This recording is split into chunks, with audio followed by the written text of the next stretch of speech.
You're listening to LeaderCast, episode 120.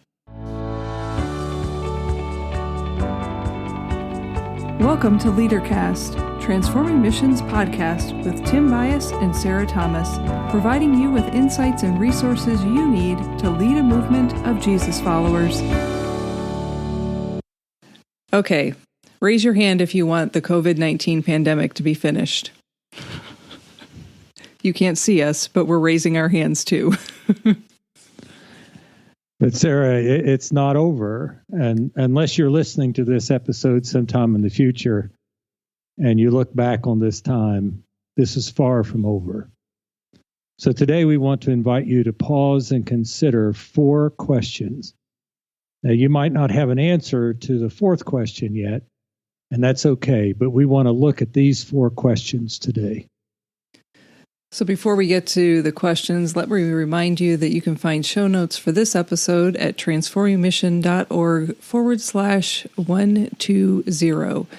And you can hit the subscribe button on your favorite podcast player so you'll know when a new episode drops. Every Tuesday morning, about 7 o'clock, if you are a LeaderCast insider, you'll get an email from us telling you that a new episode is ready. So as we jump into this episode, Tim, would you offer one more reminder of the scripture that we've been referencing during this mini-series of podcasts? I will, and if you remember, it comes from Matthew 8, and this is what we've been reading. Then he got into the boat, and his disciples followed him. Suddenly, a furious storm came up on the lake, so that the waves swept over the boat, but Jesus was sleeping. The disciples went and woke him, saying, "Lord, save us, we're going to drown." He replied, "You of little faith, why are you so afraid?" Then he got up and rebuked the winds and the waves, and it was completely calm.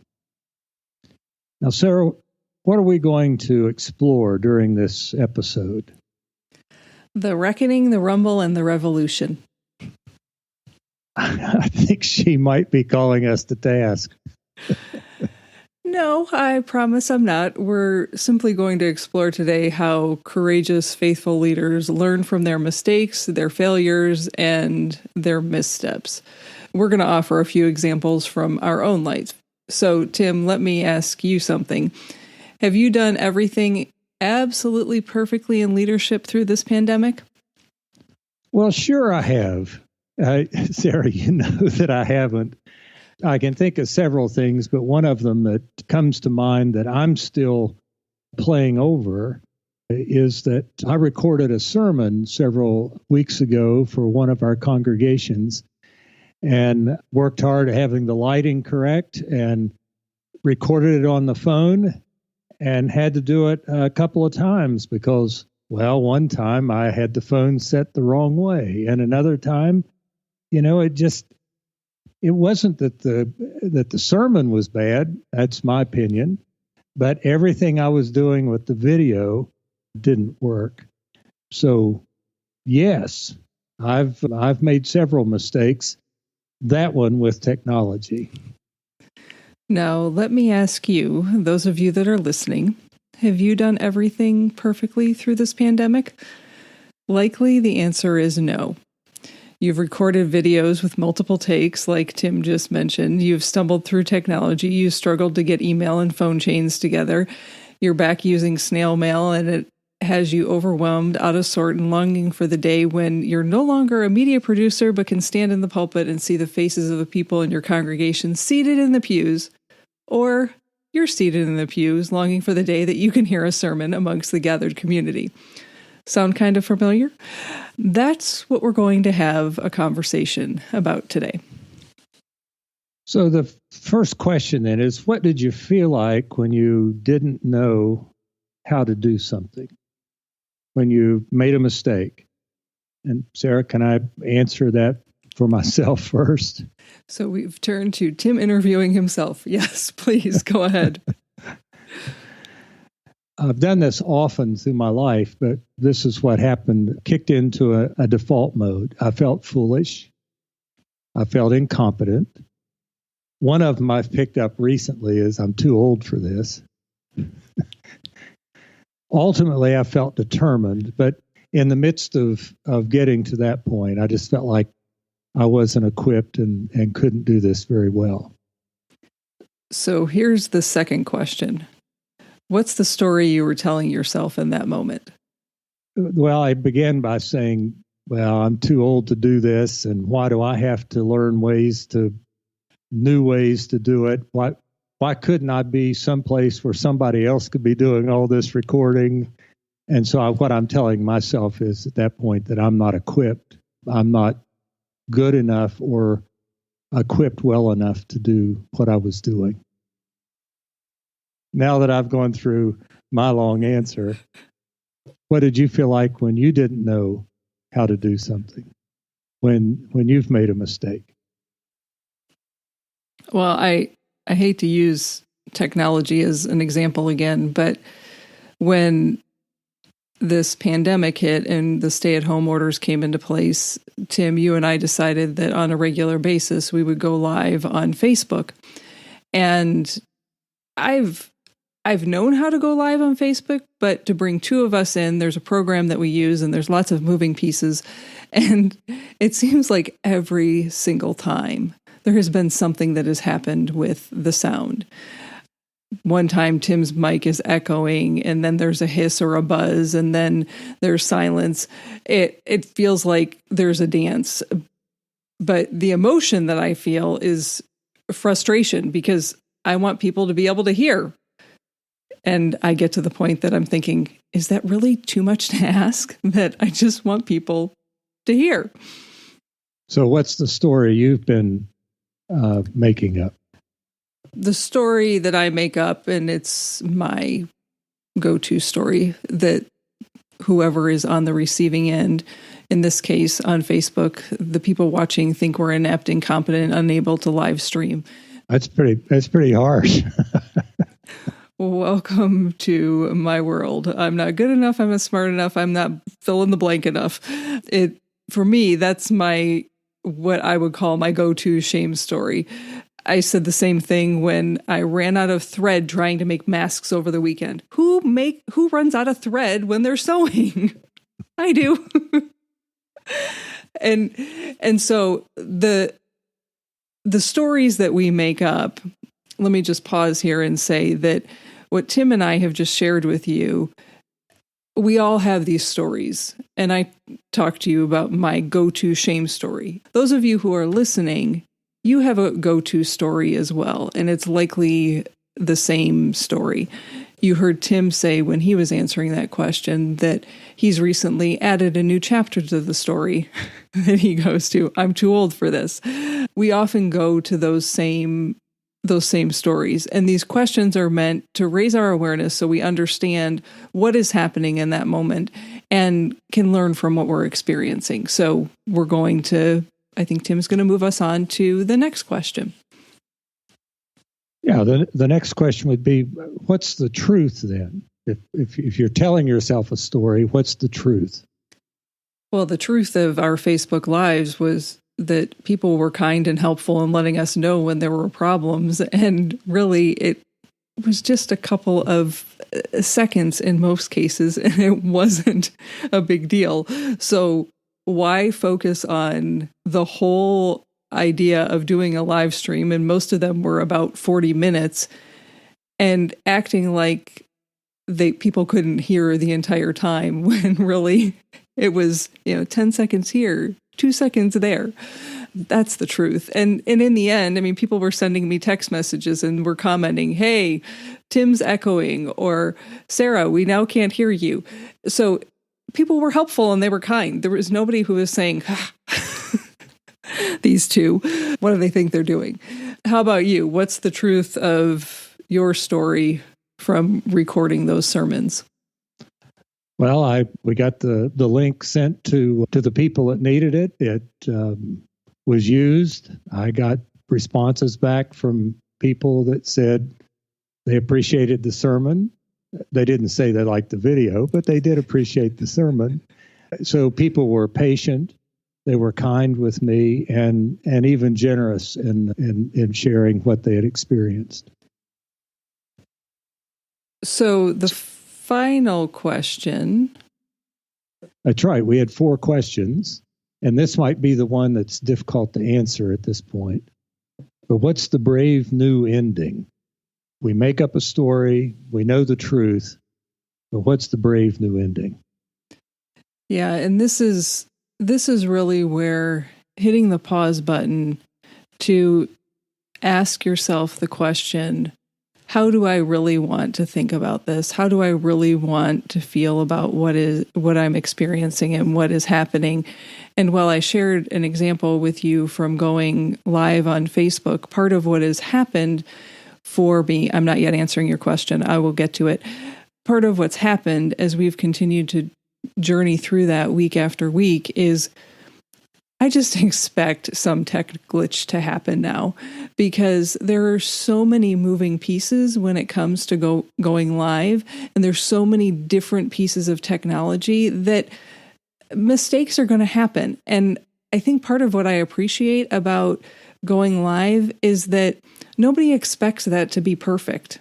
Nobody expects that, it's 2 people having a conversation, and that's what they're looking for.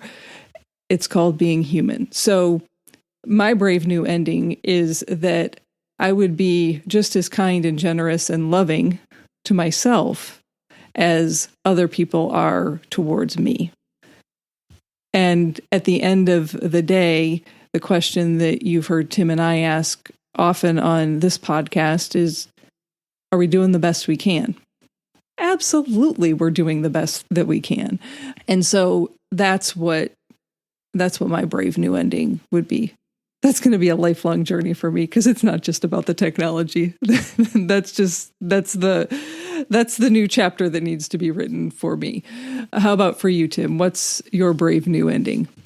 And let me give you a minute to think about that. Well, I offer this, that Tim mentioned that you might not be able to answer this question. And that's because we're still in the midst of this storm. You might not have a brave new ending because you don't have the complete picture. And that's okay. But don't let it stop you from pausing to reflect on what you're learning about yourself and leadership in this season, simply because you don't have a full answer or you don't know the full picture. Still ask yourself the question. The answer might change as we continue to journey through this time, but you can still have a brave new ending. Here's the metaphor that I think about. You're writing this in pencil, not in a Sharpie permanent magic marker. Okay, Tim, what is your brave new ending? I like your metaphor, because I can erase being too old, because I have. That's not any excuse for me. And I'm not incompetent, and I don't know what I'm doing, because the truth is, I've not been here before, and I'm learning new ways. Have any of us? Have any of us? Well, no. But if all I'm going to do is to be rough on myself because I don't know something that I don't know, that doesn't make sense. So the brave new ending to this story is I have an opportunity to become more who I was created to be. I can learn some things, and I may not be the best at what I'm trying to do, but I have an opportunity to learn a new way of communicating. And that's a new ending for me. So let's go back to the scripture that you read, Tim, because this is a great series of questions to play out how the disciples and Jesus were interacting in the midst of the storm, and really wrap up this mini series of podcasts about leading through storms. Let's do it this way, Tim. I'll ask a question, and maybe you can offer the perspective of what Jesus or the disciples have said in the scripture. Does that work? Sure. I think I'll speak for the disciples. I don't think I can speak for Jesus. You can reference the scripture of what Jesus. Oh, okay. All right. What Jesus said. So as you think about that scripture, What were the disciples feeling? They were afraid. They had not. They were in the midst of a storm, and I think they were feeling fear. I think it even says that in the scripture, doesn't it? Well, if I had the scripture in front of me, I could tell you. No, Jesus names their fear. I'm sorry. The disciples went and woke him, saying, "Lord, save us, we're going to drown." He replied, "You have little faith. Why are you so afraid?" So obviously what they were exhibiting was fear in that moment. At least that's what he was receiving from them. And so would it be fair if we took the truth of that piece of the scripture and put it on our situation today? It would kind of be like, Jesus, save us. We're in the midst of a pandemic and we don't know what to do. Yes. Oh, yes. Okay. So what was the story that they were telling themselves? Well, it sounds like to me that they were telling themselves, this is the end. We don't know what to do. It's over. We're goners. We're whatever. We're going to drown. Save us. And what was the truth? Well, it's a storm, but Jesus is with them, so they're not alone. And being who Jesus was, they were going to be okay, because in the midst of the storm, he can calm the storm. He's with them in the midst of all the turmoil and their fear. Yeah. And then there's a brave new ending that we're the evidence of, right? They not only lived, they created communities of Jesus followers that led to us being here today. And from that storm, there was new life that emerged. Now, that wasn't the only thing that happened in the disciples' life and in their relationship with Jesus. But from that storm, not only did they survive, but they learned about faith. They learned about who Jesus is, and they began to lead others. So, yeah, it kind of sounds like my story. That because I'm in the midst of something I haven't done before, whether I like it or not, I'm learning about faith and how to lead in a different way. And that's what it is for all of us, I would hope.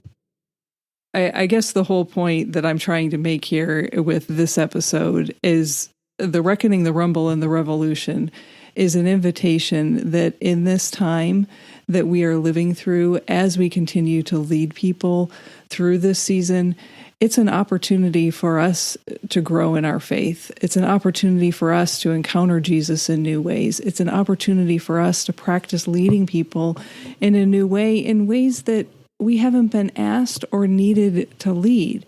So it's a journey, and the reckoning, the rumble, and the revolution is the last part of really, maybe if I can say it this way, making peace with something that has disrupted your life. And so my hope and prayer is that this might be an episode when we do find our way to the end of COVID-19, that you might come back to this episode and answer these 4 questions. Okay, what are you feeling? What's the story you're telling yourself? What's the truth? And then last but certainly not least, what's the brave new ending?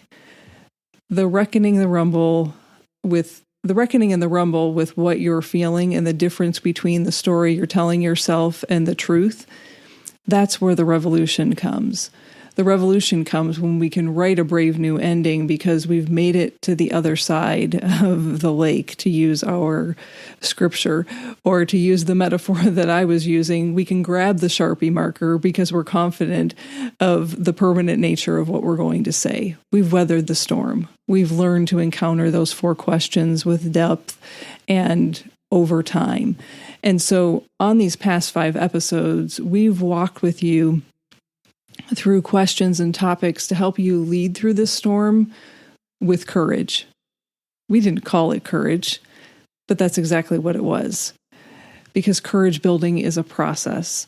It's not a one and done, answer the question and move on. It is an ongoing journey that we are on, just like our faith journey is.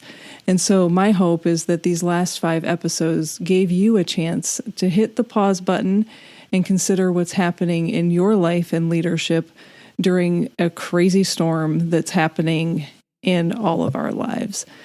Tim, do you want to offer any final thoughts on this episode? Sarah, I know that I've said this many times before, but it's just part of who I am. Over the years of my ministry, I wish I'd had something like this earlier, not because I've been through a pandemic, but just because of the stories I've told myself at times, and the truth of the story weren't always the same. But yet, when I did find some reconciliation in the midst of that and wrote a new story or lived a new way, I became a better leader by becoming a better person, a better Christian. And that's really what we're about with all of this, but particularly this series of leading through storms. How do we become the person God would have us be to lead at a time like this? And you don't have to be a pastor to do that. One of the things I like what you've said that just keeps coming to mind all the time, how do you lead as a parent?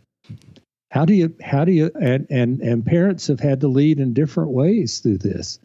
I mean, they've become teachers. Now they're teachers anyway, but they've become the school teachers. They've become the ones sitting in front of a computer screen, helping a child understand what the next steps are. How do you become better at who God's created you to be when you can say, this is what the truth is, and this is the new ending I can write. So thank you for what you've put together for us. My pleasure. As you were reflecting on that, part of what hit me is that question about what is the truth here. Sometimes that can be a hard question to answer as well, unless, and because I just told you this was really all about courage, unless you have the courage to ask someone. I'll just use the example that I offered in this episode. So when we were doing the Facebook Live, what were you thinking when the sound went bad? And I didn't have to ask that. All I had to do was stop and reflect on how did people respond and what did they do? And what did that say to me? Then I could see the truth. And so sometimes to get to the truth, we have to have the courage to ask someone else, what were you seeing? What was happening for you in that moment? And often what will happen when I've stopped to ask those questions is they didn't even notice what you were noticing, or they were thinking something completely different. And then together you begin to uncover, oh, here's what the real truth of this whole situation is. Being in dialogue with others around these questions, especially when you're in the midst of a storm, can be a helpful way to really get to the heart of what is happening. So what you're saying is, at least from my perspective, this is the story that I'm telling myself, is that relationships are important. And in the midst of leading through the storm, being able to have people you trust around you that you can say, does this sound right? Is this the truth? And getting us to the place where we can say, well, I can make a different decision.